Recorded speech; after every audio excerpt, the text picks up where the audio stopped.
अच्छे बनो सब बोलते हैं। अच्छे चरित्र के बारे में साहसी बनना है सब बोलते हैं। और अच्छे बनने के लिए हर कोई ज्ञान भी देते हैं।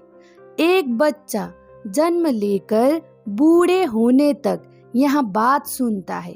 हर इंसान ही सुनता है कि अच्छे बनो और अच्छा बनना चाहिए। सबको पता है लोग अच्छे बने या ना बने, पर उनको सब पता है क्या करना है क्या नहीं करना है, किस चीज को अच्छा बोलते हैं, किस चीज को बुरा बोलते हैं, सब पता है। सब में ज्ञान है, पर फिर भी बन क्यों नहीं पाते हैं। सब ज्ञान देते हैं अच्छे बनो। घर समाज देश, पर अच्छा क्यों नहीं बन पाते, इसका ज्ञान कोई नहीं देता है। अच्छे किस प्रकार बन सकते हैं यह भी बताना चाहिए। अच्छे बनना है सबको पता है, पर किस प्रकार से बनते हैं यह भी बताना चाहिए। बचपन से ही उसका भी शिक्षा मिलना चाहिए। हमने बताए हुए अच्छे बुरे नहीं, वे अपने अच्छे बुरे समझ सके यह क्षमता कैसे दिया जाता है, इस पर जोर देना चाहिए। किसी भी चीज जीवन में थोप देने से वहाँ जीवन में नहीं उतरता है। पढ़ा कर, रटा कर, सुना कर अच्छी चीज जीवन में उतर जाता तो आज सब कोई अच्छे बन पाते। अच्छे का अर्थ है कि जीवन में प्रेम, करुणा, त्याग, क्षमा, साहस, अपना जीवन का निर्णय खुद कर सके। क्या करने से क्या हो सकता है यह समझ आ सके। जीवन में साहस हो, साथ साथ प्रेम, करुणा, त्याग भी हो। सबको खुद से सक्षम बनना है। सब अच्छे बुरे का परिभाषा देते हैं, पर खुद सक्षम कैसे बन सकते हैं यहाँ कौन बोलेगा। जीवन का आधा जीवन, आधे से भी ज्यादा जीवन उसी संस्कार में पले बढ़ने से बातें सुनाई भी दे, लोग समझा भी दे, फिर भी जीवन में नहीं उतरता। इसीलिए बचपन से ही सक्षम बने, अपना निर्णय खुद कर सके। इस लायक बनाने के लिए बचपन में ही कुछ नियम उन्हें देना होगा। ज्यादा अच्छे बुरे के बारे में बताने से बेहतर है कि कुछ नियम उनको देना चाहिए। थोड़ा तो वहाँ देखकर सीख लेता है, कुछ चीज बताना भी पड़ता है। पर इस विषय में कोई भी कभी भी बात नहीं करते। सब लोग खुद सक्षम हो गए।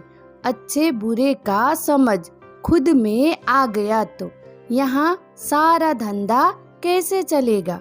इसीलिए ज्यादातर लोग बड़े बड़े बनकर बैठे हैं और ऐसे ही विषय में बात करते हैं। सब सक्षम हो गए जीवन में तो बहुत का धंधा बंद हो जाएगा। इसीलिए बहुत कोई ऐसे भी है कि वहाँ चाहते हैं कि लोग इतना सक्षम ना बने। क्या अच्छा है क्या बुरा है इसका समझ भी लोगों के पास ना हो। वे सब कुछ चीजों को अच्छा और कुछ चीजों को बुरा बोल देते हैं। और लोग तो हर प्रकार का चीज करता है, फिर उन लोगों के पास जाते हैं और उनसे ज्ञान मांगते हैं और जीवन में कैसे अच्छा बने, कैसे सही बने, उनसे पूछते हैं। लोगों के भीतर आत्मग्लानि होती है, इन सब से वे बचना चाहते हैं। ये आत्मग्लानि भी उन्हीं लोगों के कारण पैदा हुई है। कोई बस ज्ञान ज्ञान कहते हैं, कोई भक्ति भक्ति कहते हैं और कोई ध्यान साधना कहते हैं। एक के साथ दूसरा आ जाए तो अच्छी बात है, पर एक के साथ दूसरा नहीं आता पर घमंड आ जाता है। ज्ञान के साथ भक्ति आना चाहिए और भक्ति के साथ ज्ञान, पर ज्ञान के साथ अहंकार आ जाता है और भक्ति के साथ कट्टरपन, मूढ़पन, अंधविश्वास आ जाता है। और बस ध्यान साधना ही करे तो पुराने संस्कार पड़े हैं भीतर, उसके चलते शारीरिक और मानसिक कुछ अनुभव हो जाता है और उसी को पकड़ के बैठ जाते हैं। ना बस ज्ञान से कुछ होगा, ना बस भक्ति से कुछ होगा, ना बस ध्यान साधना से कुछ होगा। जीवन में ये तीनों का ही मिश्रण होना जरूरी है। ज्ञान के साथ साथ भक्ति और ध्यान की भी जरूरत है। भक्ति के साथ साथ ज्ञान और ध्यान की भी जरूरत है। बचपन से ही स्वभाव को देखते हुए ज्ञान के साथ साथ भक्ति और ध्यान भी देना चाहिए और भक्ति के साथ साथ ज्ञान और ध्यान भी देना चाहिए। किसी को ज्ञान की तरफ रुचि होती है, किसी को भक्ति की तरफ, ज्ञान की तरफ बढ़ जाते हैं, पर ध्यान और भक्ति ना होने के वजह से वहाँ ज्ञान फिर ज्ञान नहीं होता।